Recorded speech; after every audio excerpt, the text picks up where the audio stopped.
The Gold Cutlery Podcast.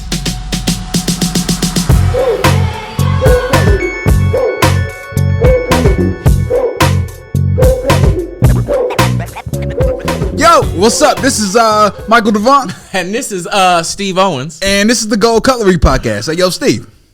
Let's eat, man.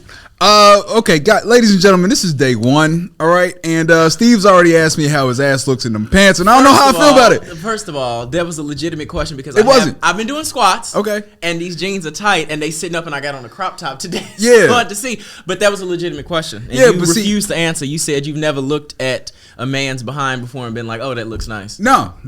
Even though you go to the gym. Yeah. And you said you squat. I do squat. I squatted today, matter of fact. But I don't look at men like, oh, that man has a nice butt. I'm not saying you have to look at it and be like, I would put something in it. I'm saying that you look at it and be like, aesthetically, it looks nice. You said you can look at the pecs. Yes. And say he has nice pecs. Mm-hmm. He has nice abs. Yes. He has nice shoulders. Yes. But you can't look at the butt and say he got a nice butt. I can see a world in which a man can have good glutes because he works them out on a regular basis. He can have good glutes, but he can't have a good butt. he can have good glutes, but he can't have a nice ass. Steve, explain the difference. What I'm telling you is there was no way in hell I was gonna look at your ass in them jeans and be like, yeah, Steve, that's a nice ass. Told me, but what I'm asking you now, because you brought that that's up, a beautiful explain behind, to me the difference between nice glutes and a nice ass. One of them is scientific. First of all, nigga, that's anatomy. Toxic male masculinity is what this is. The reason you can't answer that question is because I told you, you're trying to protect your masculinity. You'll feel less of a man if you say, yeah, you got a nice ass. As opposed to if we was at the gym and I'd be like, how's my form? Yeah. How does it look? Yeah, it's but different. again, to that point, I have never looked at a man's form or anything and been like, he got nice glutes. Still don't believe it's that. It's just not a body part that I give a fuck about. But you look at the pecs, you look at men. Where titties would be on a woman and be like, he has a nice chest. Because you want to know what it is? You want to know what it is? Tell me, I would like to know that. So if we're at the gym, right, and I see a man who has nice pecs, nice biceps, nice triceps, those are body parts that I care about on me, how they look. Okay, that's you know what I'm fair saying? Point. That's fair. So if he got nice chest. What is he doing to make his chest look like that? But that's the point I brought up about the glutes and squatting. Right, but I'm gonna be honest with you, I don't really give a fuck about my glutes. Squat? For my fucking traps. Honestly, I squat so people can't be like, that nigga don't do leg day. That's why you squat. That's the only reason I squat. You don't give a fuck about your legs and your calves and how they look. I mean, I want to be proportional. You know what I'm saying? Right. I do want to be proportional. So you have to care about it all. Yeah, but I don't care about my butt. I don't give a shit about my ass. I can care less. Okay, that's fine. I still don't believe you. I just need people to look at me and be like, yo, that nigga ain't got no calves. I don't believe you. You know what I'm saying? I do not believe. Like, I can care less. Never once looked at a man and been like, that's an attractive man. This is what I'm saying. If somebody looked at me and was like, yo, Mike ain't got no ass, Kanye truck, I don't give a fuck. But if you looked at me and was like, yo, that nigga Mike don't have no quads, he don't have no calf muscle. I think if women looked at you, if women found asses attractive in men in that regard, and women in general looked at you and was like, he ain't got no ass, I don't want to date him, then you'd start caring about your ass. But you know women care about the things that you just said you care about. They care about the shoulders and the legs. They care about that. Yeah, but I've actually realized that every woman I've ever been with has cared about what my ass looked like. So to no extent do you care what your ass look like, Mike. I don't give a flying fuck. I don't believe you. Actually, I can't have no like pancake like no white man butt. I couldn't do that. Oh, so you care? I couldn't do that. But I just need more than that. You know what I'm saying? Oh, okay. But like I said, I've never looked at a man and be like, yo, that nigga got a fatty. He has a very my nice ass look. looks great in these pants, and Mike refused to say it. Toxic male masculinity. It looks great. You saw me walk in. How I look? Because nobody pays attention to men's asses. No one pays attention to men's asses. Yes, they do. Did you see Steve's ass? He was in the corner tucked away. There's no way he saw it. No. He was in the corner tucked away. No one's concerned. You're a liar about a man's ass, except homeboy in Coffee Bean. Listen, I'm a good-looking brother. I don't know what to tell you. I don't know what to tell you. You know what I'm saying? Okay. But anyways, ladies and gentlemen, we went on a bit of a tangent, but this is the Gold Cutlery Podcast. Welcome to the Gold Cutlery Podcast. This is what we do here. Yeah, you know what I'm saying? So I feel like, Steve, I feel like we should explain the name because the name's kind of it's kind of out there. Here we go. It sounds like some Food Network shit. Yeah, it does. If we're being honest. And we're going to be cooking, but not the way people think. Yeah, you know what I'm saying? So why the name? Shit, should we tell the whole story? Fuck it, let's just tell the story. So me and Steve, the way we came up with this podcast, we did a stand-up show some months back in which Steve went up before me, then I went up, and we crushed. We murdered it. We destroyed. After that show, us two and a group of people went back to your place.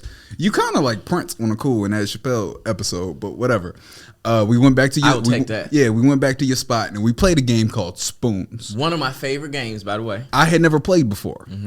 So for the people who don't know what Spoons is, Steve, can you explain Spoons? So let's say you got 10 people playing, you need 9 spoons, and you pass the cards around, and the goal is to get 4 of a kind. Whoever gets 4 of a kind first reaches for a spoon. Even if you don't have 4 of a kind, once somebody reaches for a spoon, everybody reaches for a spoon. One person will not get a spoon because there's one less spoon than there are people. That person's out of the game. That's how you play.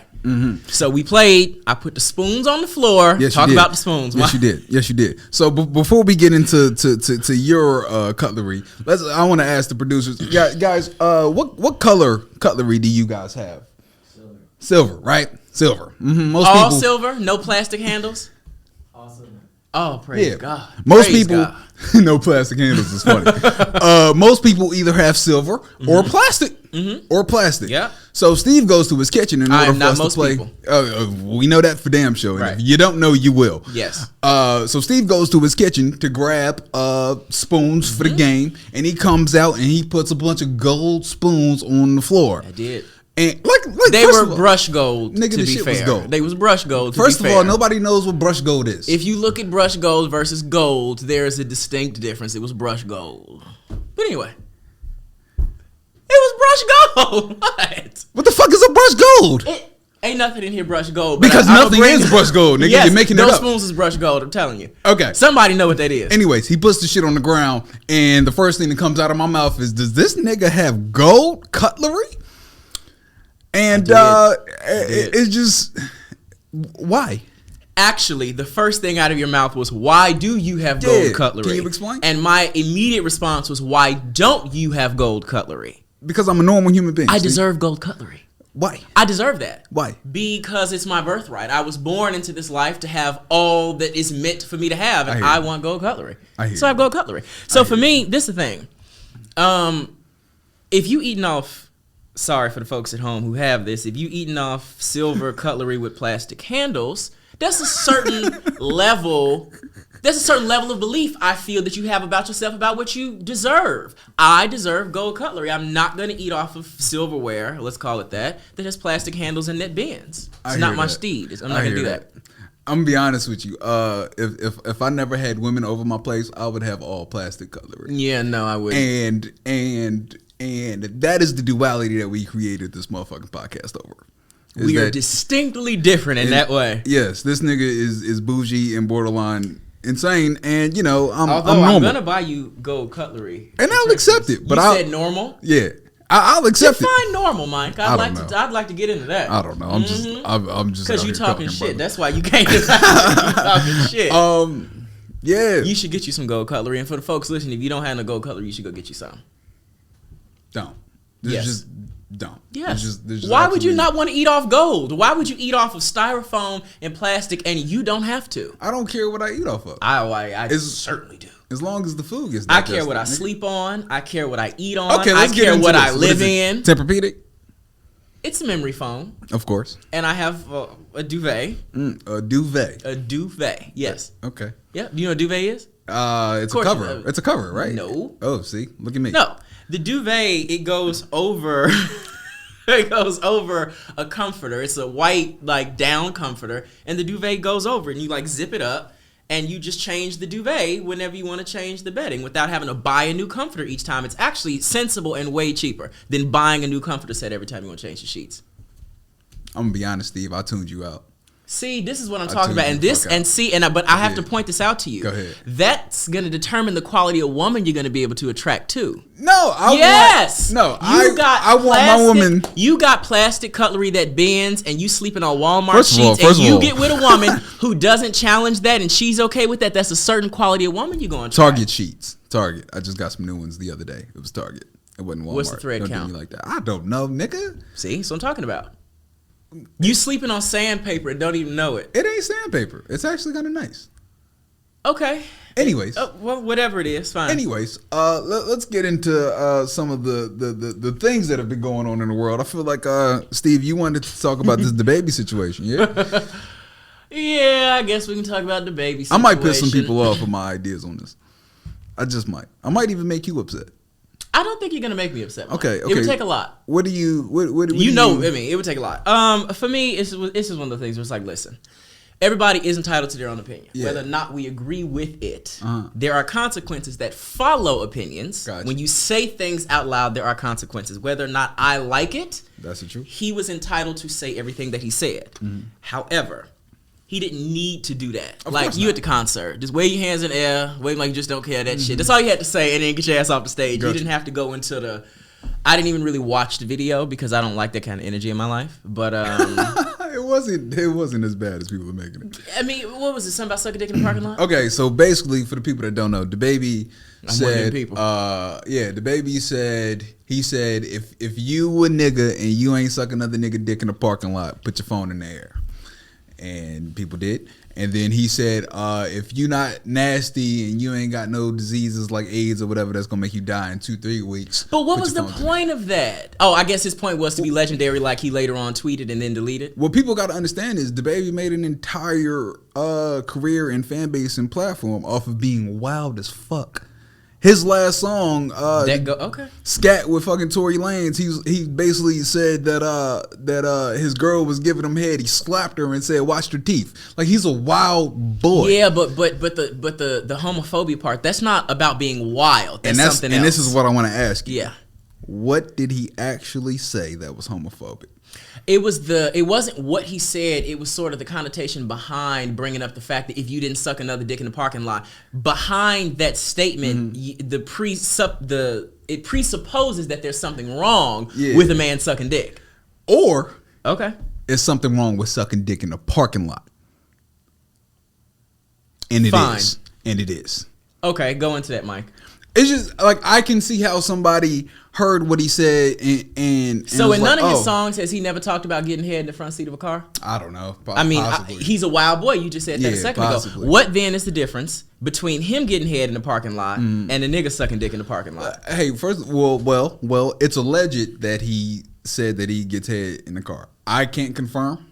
I don't know his lyrics well enough. You can't confirm. You don't know his lyrics well enough. Fine. But you just said, forget him for a second. You actually just said it is something wrong with sucking dick in the parking lot. No. But you said that a second ago. I'm being devil's advocate. Okay, because I'm like, this on tape. We can run this back. Yeah, I'm being devil's advocate. Okay. What I felt like when I heard it and when I saw the reaction to it, I felt like people took the fact that he said if you a nigga and you ain't suck another nigga dick in a parking lot, and then what he said right afterwards about the whole AIDS situation, and they meshed the two. A disease that you could die from in 2 years, which is in and of itself not true. Yeah, it's not true. Right. So it was misinformation. That was misinformation. We don't look at our rappers. See, but that was misinformation, but that was based on that stereotype of all gay people have AIDS, HIV. It was based off that. Yes, it was. For a very long time. Because why would you lead with men sucking dick in the parking lot and then follow it up with that if they weren't even connected in your own brain? And 2 seconds ago, I want to go back to this. 2 seconds ago, you did say with your full chest, it is something wrong with sucking dick in the parking lot. I mean, but even if DaBaby's lyrics didn't say I got head, it was a song front seat of the getting head. You know, people been getting head in Hummers and shit for a long time. For sure. Why is that okay?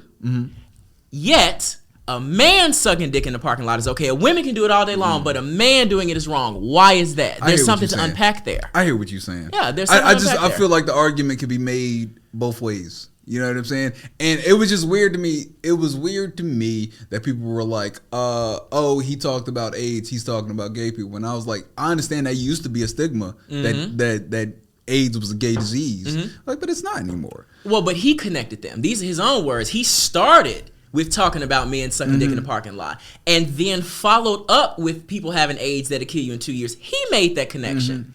He could have said one statement and then 2 weeks later said the other one, and no one would have made that connection. He followed them back to back. That was his point. Okay. He was making a point, and his point was made. Now, gotcha. What I will say is I do not think that he could actually ever be canceled. Well, that's the thing about cancel culture. Mm-hmm. What I'm seeing on social media is that normally when you get canceled, you don't get canceled by your fans. You get canceled by people who aren't familiar with your shit. He was dropped from Lollapalooza and all these different festivals. Yeah, but when it comes to fans, they're always going to stick around. If you like the baby, you like the baby. That's what I'm saying. There's no way you're going to run from his camp. Just like black people like R. Kelly. Yeah, you're not going to stop listening to him. And on top of the fact, when you listen to the baby's lyrics, like I said, he built an entire platform off of being wild. He got lyrics about killing niggas. Mm-hmm. He got lyrics about all kinds of shit. That's something right there. He got lyrics about killing niggas. And we're okay with other niggas, black men. And we're okay with that. Yeah. But he makes reference to men sucking dick in the parking lot, and all of a sudden we got to cancel him. Yeah. There's something to be said about that. But see, that's what 50 Cent said. He was like, you gotta, once you hit a certain level of fame, once you hit a certain level of popularity, and you get on these mainstream stages, you got to clean it up a little bit because you're not just reaching your fans now. Now you're reaching people who aren't familiar with your work. And as comedians, we can really relate to that. Exactly. Because what we talk about right now on comedy shows, we are not going to be able to talk about in a Netflix special. Exactly. So when I get, when my fan base comes to see me do stand-up, they know Michael Wildboy Mike might say some wild shit. but for that random couple that's in the corner, they looking at me like, appalled. I can't believe. Because that's not your audience. And then, so what would essentially happen on a bigger scale, though that couple will go on Twitter and complain about what I said, and a bunch of other motherfuckers who aren't familiar with me is going to join in, and then there goes the lynch mob of cancel culture. But the whole lynch mob is made up of people who aren't familiar with you. You're not familiar? Because if you was familiar with me, you would know, yeah, Mike said that, but he's just playing. I mean, me and you have talked, Yeah. I have some wild thoughts about certain shit. Yeah, which we'll get into. we'll get into. I have those thoughts, but if you know me, like people who know me, it's nothing alarming because about you're harmless. The people who should be canceled are the people that actually do harm. Mm-hmm. You know what I'm saying? Mm-hmm. Not the people that are just, saying things for entertainment. Not for nothing. The Weeknd won a Kids' Choice Award for a song about cocaine. Yeah. A Kids' Choice Award. Apparently. For a song about cocaine. Apparently, Old Town Road is about some wild shit. Really. It's lots of songs out there about certain things. But now we're talking about Old Town Road, and Lil Nas actually just surpassed DaBaby as the most streamed hip-hop artist. Yeah. Mm-hmm. In my opinion, Lil Nas X is a shock job.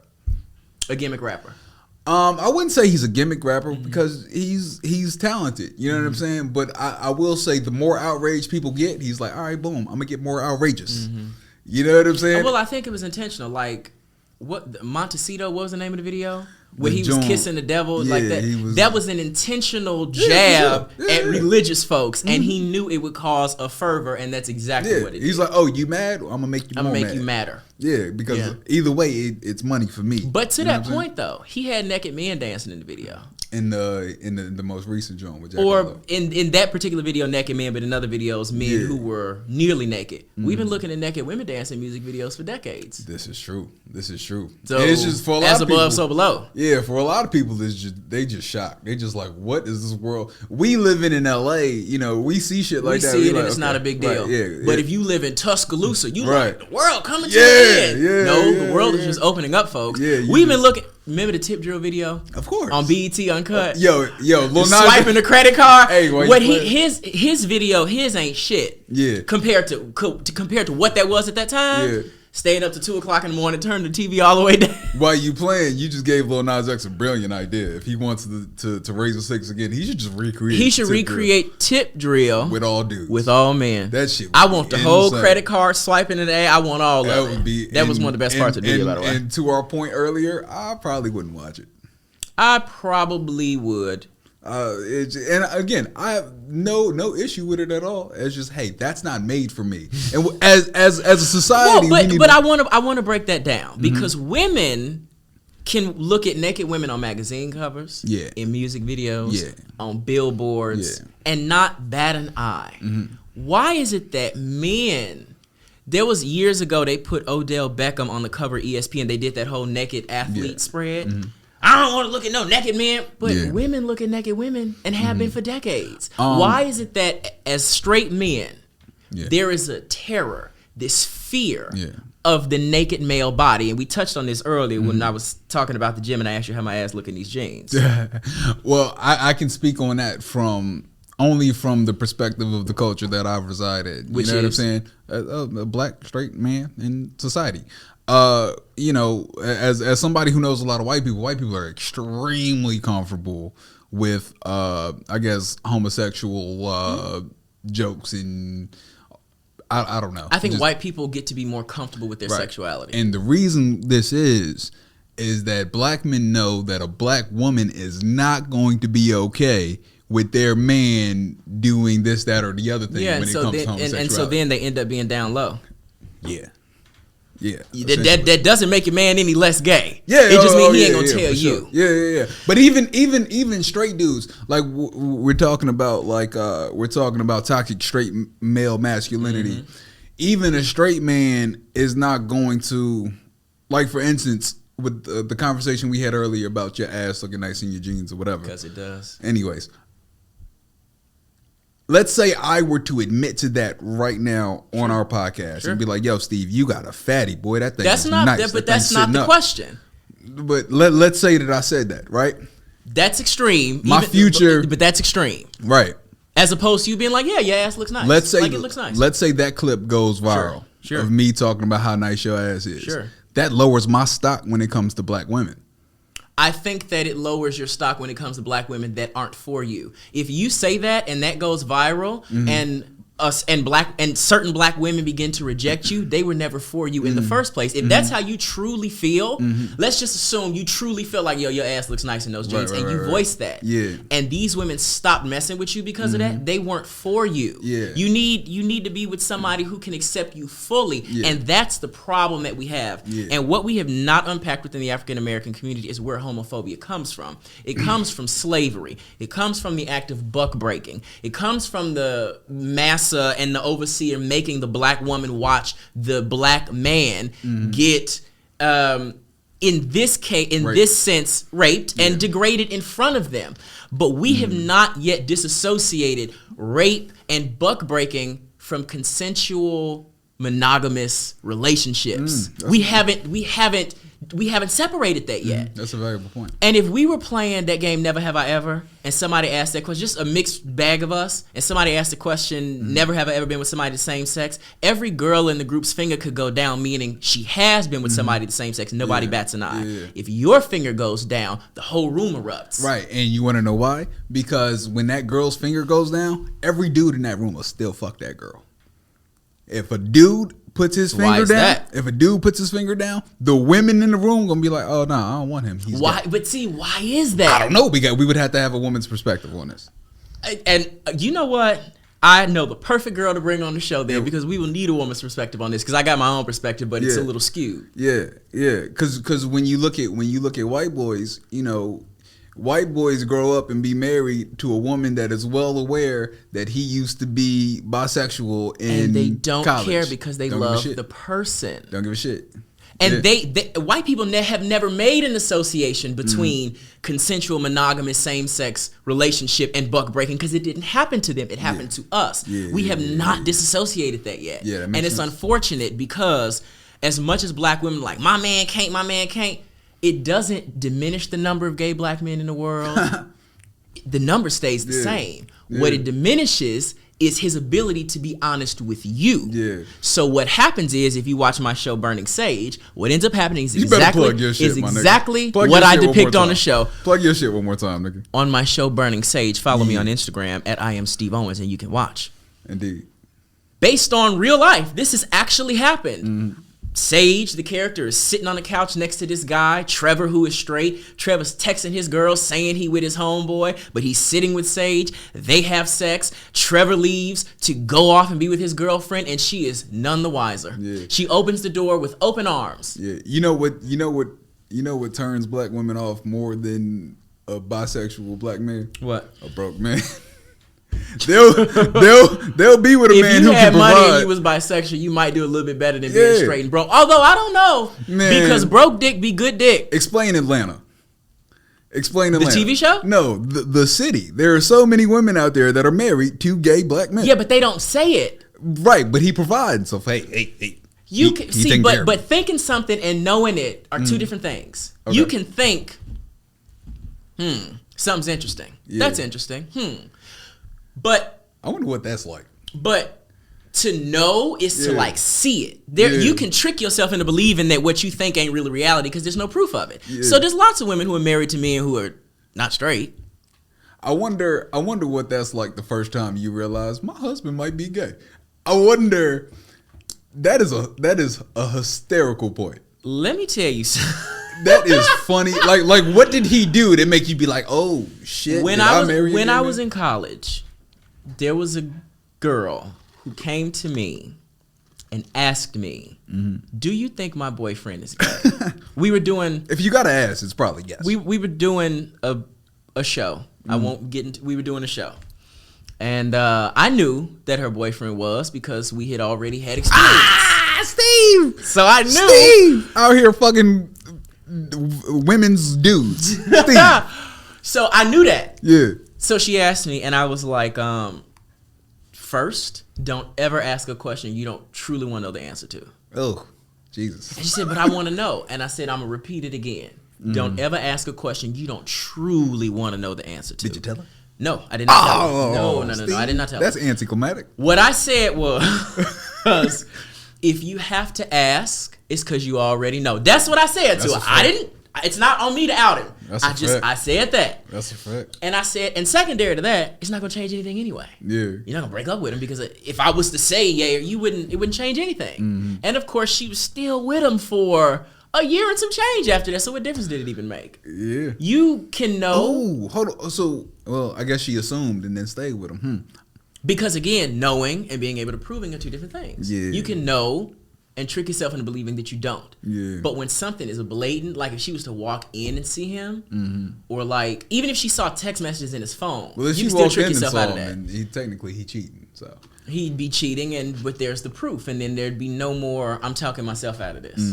But I would actually love to talk to a woman who has found out that her boyfriend was gay and really get what that story is. And I just want to know what the first moment was. Like, what did he do? You know what I'm saying? You know, I got to be honest with you. I think we know everything. I'm gonna be honest with you. If I was still in the relationship that I was in, my girl would have been doubting me after yesterday. Nigga, I was driving with my windows down and a bee flew in my car, and oh my God, all that toxic, like a bitch. All that toxic male, whatever the fuck, out the window. I was screaming like an entire bitch. Bruh. That wouldn't have made her doubt you. Shit. And if that would have made her doubt you, then she has a certain complex about what masculinity is supposed to be for a black man. Which most of these women do. And that's unfortunate. It's not fun. It's unfortunate. But she definitely would have never felt safe with me again. A B? Listen, I'm questioning myself. You can die from that though. A bee sting? People die from I'm not bee allergic. stings. Yeah, I'm not. I mean, but hell, most people don't know. Most people who die from bee stings don't know they're allergic till they get stung. Yeah, that could kill you. So you should have that reaction. Listen, I'm doubting myself. Now a fly. Oh, if somebody pull up on me, tell me more, Mike. If somebody pull up on me with a gun, I have no clue what I would do now. I know what I would do with a bee. Holler and run. What? Listen, you gonna stand there and take the bullet? Listen, I've never scream and run. I've never tried to prove that I was a tough guy to anybody, but I tell you this: yesterday confirmed it for me. I'm a tough guy. Nigga, shut up. You got gold cutlery. No, I'm a tough guy. I will fight you though. There's not a tough person in the world with gold cutlery. It's matter of fact, it's not even silverware. Gold cutlery and slippers aside, I will fight a nigga. So, did you see what OJ said? How he doesn't want to come to LA because he wants to avoid Nicole's killer. Yeah, Nicole and Ron Goldman, because there were two people. There were two people, not just one. OJ I feel like white women in LA just had a sigh of relief. They like, I've been looking over my shoulder for 30 years. Wondering who killed Ron and Nicole. Looking out for OJ. But now that I know that the juice is loose, but not in LA, we good. Okay, but there's a theory floating around about OJ not actually being the killer, though. Listen, I'm starting to be a conspiracy theorist when it comes to this OJ shit. Here we go. Okay. And the theory is, and I don't know if I have to say allegedly for legal purposes, but I'm going to say it allegedly. Anyway. Allegedly, his son did it. So his son has a history. His son, not by Nicole. I don't know. Okay. I don't know how many baby mamas a nigga had. Okay. Allegedly, his son has a history of violence with knives. Allegedly, his son had a motive for killing Nicole Brown Simpson. Apparently, he hated her or whatever for the way that she treated his father, etc. So there's a theory that OJ took the police on that long ass chase in order to give his son time to cover up shit that he did. And when I first heard that shit, it was like a couple years ago. I was like, there's no way that that's accurate. You know what I'm saying? But the fact that OJ keeps coming out every chance that he gets, it almost seems as though he wants the population to think that he did it in order to protect his son. Or he's a malignant narcissist. Or that, which is possible. Attention crazy. And he had the trial of the century. That's the most famous trial there has ever been and arguably will ever be. He has to keep planting that seed so that people keep talking about him. He keeps trending. Every time he says some shit, he's trending. And he's with this generation more known for killing a white woman than he is for being one of the greatest running backs of all time. Trophy winning, And there's not a talk show on the planet that wouldn't invite him on if he was really ready to talk about that. Yeah, and Oprah said her dream is to interview OJ and he confesses to her. Oh yeah, and that would be wild. Would that not be a TV spectacular? Everybody on Earth would be crazy, but what would be even more crazy is if somehow some detective is somewhere proving the fact that OJ's son did it, and then we find out that instead of OJ being this evil villain, he actually was just protecting his child. He's the hero. And most people in this situation will protect his child. That would be a complete fucking rebrand. Second to Jesus coming back, that would completely flip society upside down. Black people would be like, I told you that nigga didn't do it. Yeah, we'd be rejoicing again. Not necessarily, because then white people will retell, well, a black person still did it. He was like, nigga, we ain't talking about that. We talking about the fact that OJ didn't do it, which is what we told y'all.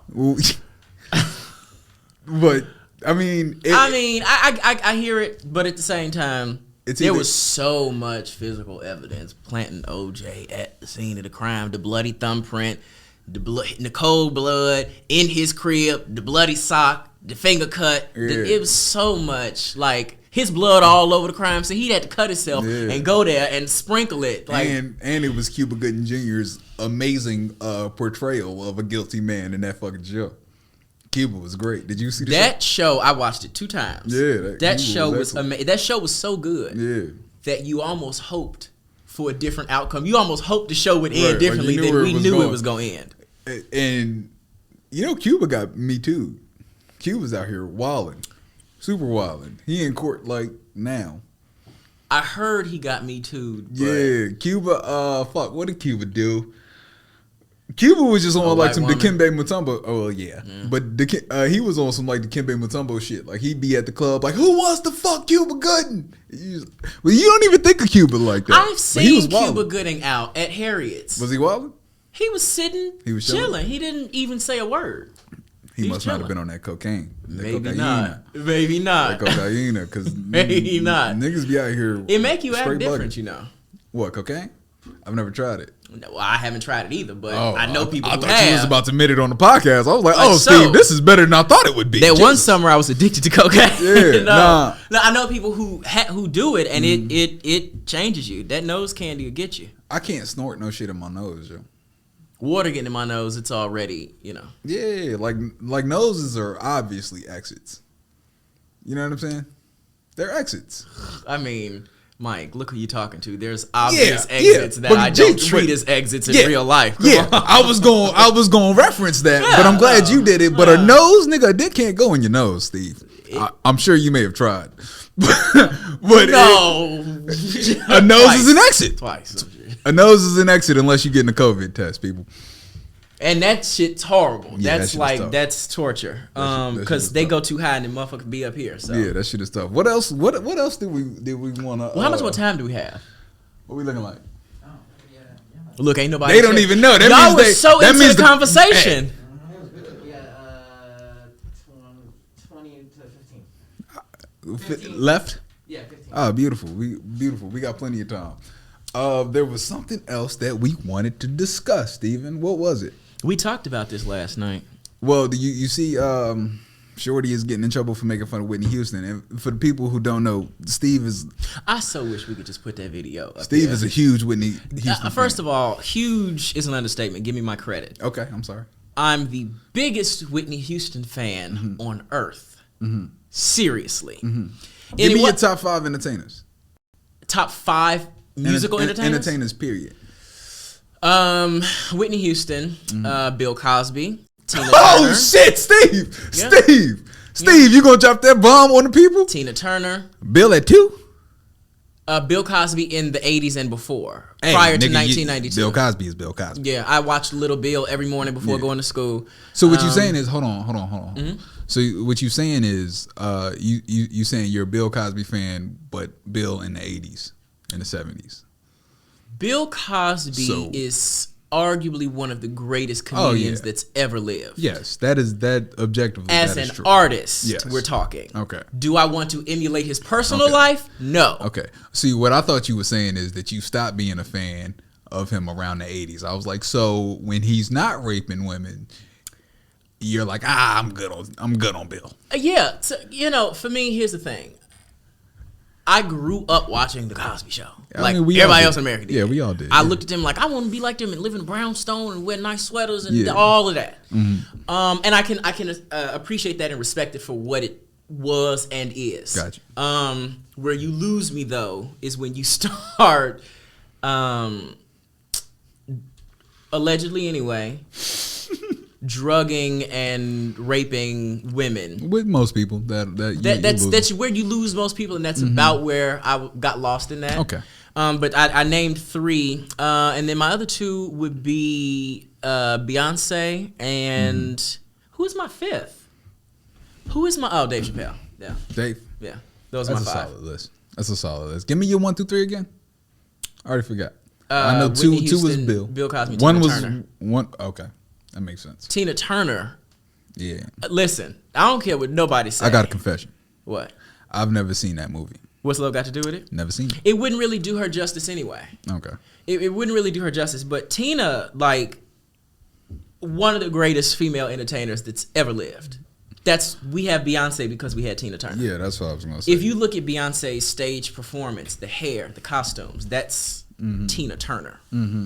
So, yeah. And then you round it out with the GOAT, Dave Chappelle. I like it. The GOAT. I like it. If I had to give you a top 5 in order, the people that know me they know where I'm going to start this off at. The people that don't know me are going to be like, really? Him first? Will Smith. Number 1. I can see that. Number 1, hands down. This is entertainers, period. Will Smith, J. Cole, Dave Chappelle, Denzel Washington. This was gonna throw y'all for a loop like a motherfucker. Charlamagne the God. I could see that. No, but all of that makes sense though. Me knowing you, all of that makes sense. The only wait, name it one more time. Yeah, God damn it. You made me do the shit. Will Smith. Who did I say second? J. Cole. God damn it. Will Smith, J. Cole. Who was it? Denzel. Who was 4th? These your people. I know. Dave Chappelle. I said Dave Chappelle already. Who did I say? Charlamagne again. Huh? Charlamagne Charlamagne was 5th. Okay, but you were shaking your head over there. I'm saying y'all missing Michael Jackson. Well, I don't think I was missing Michael Jackson. Nah, Mike is dope. Obviously, I mean Michael is Michael. You know what I'm saying? Michael's Michael. But honestly, I'm willing to die on this hill. If we're talking about talent, Chris Brown is more talented. Than Michael Jackson? No way. Okay, I gotta pause that.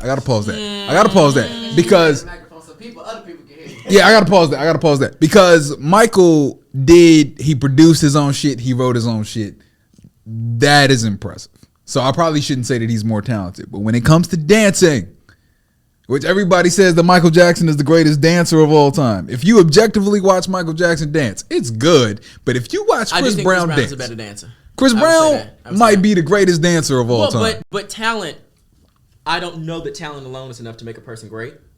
Because Stevie Wonder is one of the most talented people that's ever walked the planet. Yeah. Like, we could go to a Stevie Wonder concert tomorrow, and we will all know every single song that he getting ready to sing. Yeah. He doesn't have to pull out a B-side or some random track off an album. All he has to do is sing all the singles, and that's a 2-hour show, and we'll know all the songs. Yeah. Songwriting, nobody surpasses Stevie Wonder. We do need to put some respect on Michael Jackson's name. As you can see, we are millennials as fuck. But Michael's Michael. Michael is Thriller. Well, Michael is PYT. But that wasn't within our lifetime. Within our lifetime, and Whitney was also around in the 80s, but Michael was popular in the 70s. Like, he was popular back then, but in the 90s, Whitney was I Will Always Love You. So that was within our lifetime. Our childhood, it was Michael just doing weird shit. Like our childhood, babies out of windows. As far as we knew Michael Jackson, our childhood, he was on trial for allegedly molesting children twice. Yeah. Like, we're the age of like Michael Jackson's victims. It would be like a Gen X. You ask a Gen X person right now about Bill Cosby. What they know about Bill Cosby isn't the Cosby Show. It's not a different world. I'm gonna be honest. I don't think I respect Generation Z's opinions on anything. Did I say X? I meant Z. Yeah. I don't think I respect their opinion on anything, nigga. I was thinking about this the other day. So they have a very watered down version of, but no, we had in terms of entertainment. So peep this out. This is my theory on that generation. Our generation, the millennial generation, is the last generation where, as children, when you remember growing up, the TV played what your parents wanted to watch. So you depending on what cable you had, it played on every TV in the house. Right, and you indulged in whatever content your parents indulged in. And it was all different. We all indulged in different content. And then we would come to school and we would talk about things. But we would all have different opinions and different outlooks on life because we were all indulging in different things. This generation, they all got their own... what is this? Electronics. They all have their own phones. Well, I think we indulged in different things, but we still lived in the same world. In a sense. You could have flipped the channel and watched, Seinfeld. You could have done that. Not in a black household, nigga. I had no say over what was on that TV. I'm just saying our parents could have turned the channel and watched something else. Yeah. It would have been a different conversation. Nowadays, with social media and algorithms, there is really no flipping of a channel. They just feed you and whatever it is you're interested in, and it keeps you in this bubble. Yeah. And we weren't caught in that bubble. And they all indulge in the same shit. Yeah. So they are all stuck in the same box. They all have the same favorites. The same taste, they dress the same. To be fair, every generation I feel is like that. Because if you look back at us in high school, we all looked the same, and it was a mess. Fashion in the early 2000s was no bueno. It equated to like the 70s. The 70s was a weird time in fashion. The 60s was great. 70s was weird. 80s was cool. That's coming back. 90s was the 90s, and the 90s haven't gone anywhere since the 90s. Early 2000s, nobody's trying to recreate any of that. Your pants a size 52. Yeah. Okay, I'm going to make all of this come together. But I got to ask you a question. How do you feel about... We good? You got to make sure your microphone is good, G. How do we feel about this whole anti-shaming society that we are going towards? Like, you can't fat shame, you can't diet shame, you can't.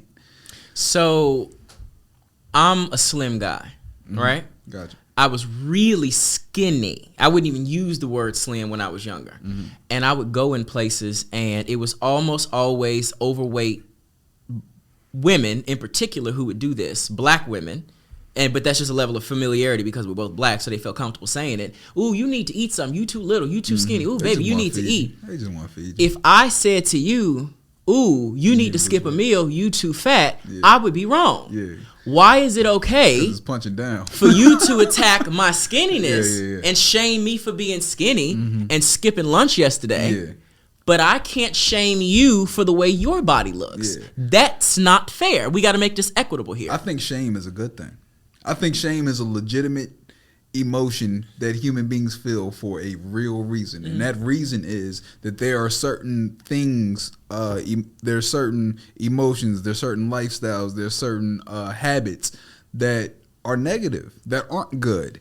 And what we have done historically is we have shamed them out of existence. You should be shamed for sleeping on your friends' couches and not having a job. You should be shamed. Yeah, but if I was like, hey yo, my nigga, you a bum, you don't do shit, and somebody was like, oh, don't You're bum shame him. Bum shaming. Now he it's feel, like he all don't the have homeless to people elevate living in life. Hollywood. Yeah, so like I'm in pretty good shape, right? Some years back, I say about 6-7 years back, I wasn't. I would say that I was overweight. And one day I had on one of those tank tops that come low to where you can see like the side, like your obliques. And my brother he tapped me one day. He was like, hey yo, you don't have a midsection for that shirt. Now in this society, they'd be like, oh, you felt so ashamed, did you? You changed it though. You got your shit together. You got your shit together. Haven't been fat since. See, but that's accountability. I don't even think that's shame. I think that's accountability. But in this society, though, if somebody said that on a public enough level, they'd be like, "Oh, you fat shamed him." So I box at Mayweather, and it's a friend of mine was telling me about this overweight woman who had just gotten done with one of their classes. And Mayweather, the class is, it's a little tough if you're not used to working out. The lady was more than 200 pounds. As soon as the workout was over, she was like, "Ooh, I want to go get some nachos." And a random girl in the class who didn't even know her was like, "You're going to go have nachos after a workout?" Really? And everybody got quiet.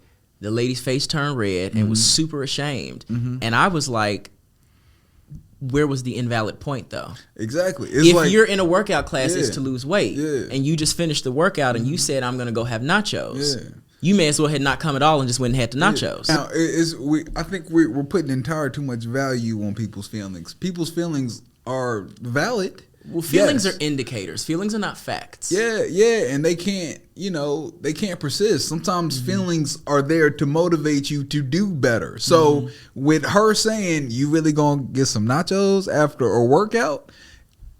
From the outside looking, oh, that's diet culture. Oh, that's shaming. Whoop-de-whoop. But I bet you she ain't go get those nachos. I bet you she made a healthier decision. Everybody has to have that come to Jesus moment. Everybody has to. And sometimes it has to be harsh. And sometimes it almost always has to be harsh. Yeah. When you're coddled and things are all nice, it doesn't elicit change. When people change their life, it's because they hit rock bottom. It's because some really big bad shit happened that they're like, I'm changing it. When people stop using drugs, it's because they overdosed and almost died. Yeah. People stop using drugs because they sold their baby TV. Like it's shit like that. You don't stop using drugs because people are like, hey, you're a little skinnier than you used to be, trying to preserve people's feelings. Because what we do, I feel like, which might be human nature, we make excuses for ourselves. And so you can make excuses after excuse after excuse. And we make excuses for other people too. Yeah, but until one day somebody comes to you and was like, yo, why you fat? You're like, oh, shit. Actually, I had an incident at work a couple of days ago. Yeah. And I work at the gym. I work at the front. And you got to use this app to check in when you come into the gym. And because it's he's bougie. I mean, what other gym would I work at, Mike? The Gold Cutlery of gyms. Right. Yes. Certainly not Gold's Gym. I thought that's what you were going to say. The equipment rusty. A white lady comes in, older white lady, and she didn't want to use the app to check in. Refused to do it. Well, here's the thing. You have to use the app to check in because you got to sign like this health declaration, say you ain't got COVID, all of that. She outright, I'm not doing it, not happening. My daughter works here, I'm not doing it. And proceeds to turn to walk in. And I was like, hold on, madam, this is what we have to do. I'm more than willing to help you. She refused to do it. So to the point where 5-6 other members start coming in. And the way Equinox work, when you check in, your app turn green, you flash the phone, you go in. Green, everybody app green. And I said, you see how everybody's apps are green and they don't even have to stop and talk to me? I want to get you to that point. Refuse to do it. So she throws a tantrum, starts crying, storms into the manager's office. He walk her in. Her daughter, who's a trainer, comes up to the front and she goes, that was my mother. I said, I know, and your mother was rude. That's what you would say. Your mother was rude. She goes, well, she didn't know how to use that. I said I offered to help her. She refused. Yeah. And she goes, well, you embarrassed her. Your mother embarrassed herself. She threw a tantrum. That's a fact. I didn't. But you see how she made 3 excuses for her. And she made it. She made the 4th one, and then the kill shot came, and then she got in the feelings. So she again explained it to her mother, and I said, I heard you the first time. And she said something else, and I said, actually, I think the conversation you need to have is with your mother, not me. I don't like your tone. And this emotional thing starts happening. Your mother was ashamed because your mother didn't do the right thing. And I called her on it. You don't like the fact that I called her on it because you feel like I embarrassed your mother. No, I held your mother accountable. The fact that she felt ashamed, she's going to make better decisions. I just said emotions are indicators. Yeah, she's going to make better decisions. Her shame now. and embarrassment was an indicator that she needs to behave better next time and make better decisions so she doesn't have to face that again. Because she doesn't want to feel that shame. Now, I say all of that to bring it back to Generation Z. If you scroll TikTok, what you were seeing is a generation of people that don't feel shame. And I love TikTok. But there's a trend on TikTok right now where they pose in the manner of pictures of people that they have had sex with. So you got these little 18, 17, 19-year-old girls who they wait for the song to get to a certain point and then they'll make a pose. And then that pose will bounce to a picture of a dude making that exact same pose. And then it'll be like 6, 7 dudes. And it's like, that is information that you need to keep. That's personal. You need to keep that to yourself. Well, what do you think would happen if a group of men on TikTok Dudes did are doing that it too. same thing Dudes are doing it with too. women? Dudes are doing it too. Nobody feels any shame. They don't feel ashamed for putting their business out there. Okay. I think these two. So I know what we meant to talk about. We're gonna get to that in a second. So I actually think in this context, putting out content, I don't know that. I actually think that it's a good thing to not feel shame about that because they create and they just move and they just do without the feelings of insecurity that we grew up having. You still putting your business out there, yo. But if they don't feel shame about it, it's not bad. You shouldn't be an 18-year-old girl with 10 bodies. To you. That's your opinion. That's a great point. If they don't think it's nothing wrong with it, ain't nothing wrong with it. And clearly they don't think it's anything wrong with it. That is a great fucking point. What's that, 10 minutes? I can admit when I'm full of shit. I wouldn't say full of shit, but you know. That's a great point. Yeah. Now, I remember what it is, the other topic that we wanted to discuss. This whole PJ Washington and Brittany Rener situation. 1 second. Go ahead. Assistant. This nigga. Would I please be able to get a bottle of water, please? Thank you. Y'all see what I got to deal with? Oh, no, room temperature, please. Do y'all hear this man? Thank you. Sir, I'll take whatever temperature water you want to give me. You see that? Boom. All right, so this Brittany. Hey, what? You tried to shame me, and I don't feel none. Go ahead. This Brittany Rener and PJ Washington situation. Essentially, Brittany Rener is this grown ass woman who would show up to these college games at Kansas. And basically groomed this young man, ended up marrying him, had his baby, 2 weeks after she delivered the baby, she secretly filed for divorce. Now she's getting $200,000 a month. He the dummy. But go ahead. He is dumb. He the dummy. He is dumb. And what I told somebody the other day is that he suffers from something that a lot of men suffer from. A lot of men will be in a situation and they'll see the way somebody treats people and they be like, oh, that person wouldn't treat me like that because I'm that nigga, because I'm cool. Women do it too. Right. He ain't gonna treat me like her because I got good pussy. Yeah, it's an ego thing. Because Brittany Renner has videos where she says, hey, if you want to come up off of a check with a man, just hook an athlete. They're dumb. They don't wear condoms. That is literally on the internet. And if your girl Tell me where's the lie? Your girl has a video doing that. You've seen it.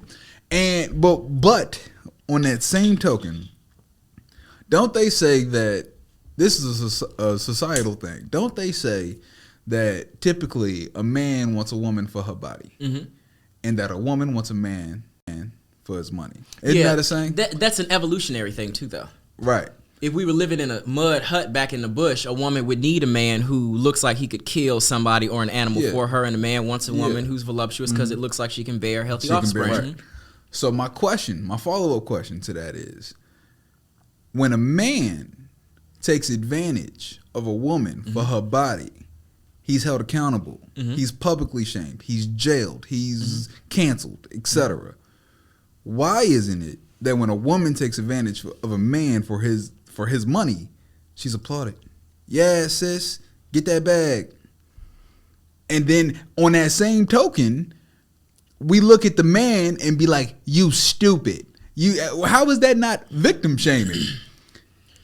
The same way people look at women sometimes and go, she shouldn't have worn that. Right. Mm-hmm. So I think But even when you say that, even if you be like, yeah, the woman deserved it, she shouldn't have wore that. Yeah. The person who says that is vilified. The exact same way as soon as you started this, I said he the dummy. Exactly. Right. Exactly. Why is it that we can't feel empathy for PJ?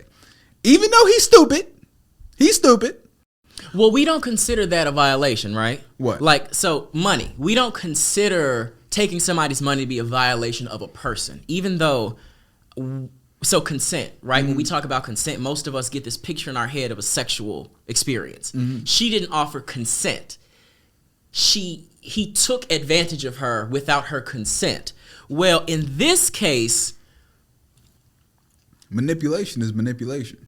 Did PJ consent or did PJ not consent? Was his consent in the fact that he knowingly went into a situation with this woman without wearing a condom, knowing where babies come from, knowing that he has a lot on the line, having seen the videos that she made? But was he manipulated into consent? But did he give his consent, or was he totally unaware and believed she loved him and was manipulated into the situation? I hear that, but there's a gray area there because where we're going now in rape culture, if you manipulate a woman into giving her into her giving you consent, that is now classified as rape. Yes, it is. So did he give consent, or was he manipulated into giving consent? She was probably, dude, when they got together, when they got married, she deleted all the hoe pictures. Which tells me that she probably changed her entire persona in order to fit this certain image, in order for him to feel safe enough to marry her, enough to start a family with her. And he consented. And then as soon as she solidified that check, she went right back to her hoe ways. Not only did she go back to her hoe ways, secretly filing for divorce means you know you wrong. So, but this begs the question, as far as a person's body is concerned versus a person's bank account. Yeah. Those are kind of not the same thing. So there is a double standard that exists where a woman can take advantage of a man's bank account. Yeah. But in that sense, men have more power, because we can take advantage of a woman's body, where she can't do that to us. At best, they can take advantage of our bank account. She's raping that nigga monthly. Well, then what do we say about Halle Berry's baby daddy, who was he getting $1 million a month in child support? He might have loved her at one point. But at least he didn't manipulate his way to that situation. How can you say he didn't manipulate his way into that situation? He may have $1 million a month in child support. He may have really loved her. What child do you know costs $1 million a month? Listen, that the child support situation in America is just asinine. Period. What child you know costs that much? But what I'm saying, he manipulated his way into that situation. But we don't know if Halle Berry's husband went into that situation like, I'm a win on this bitch. Well, no matter what, at the end of the day, once it was over with, he was like, now I'm finna win on this bitch. Yeah, but she went into the situation. She went into the situation like, I'm she a went win into on it, but after the fact, it's a whole nother thing. Was that a violation?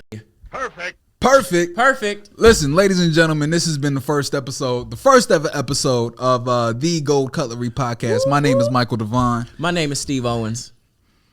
That's it. We got to figure out a way to close. That's all, folks.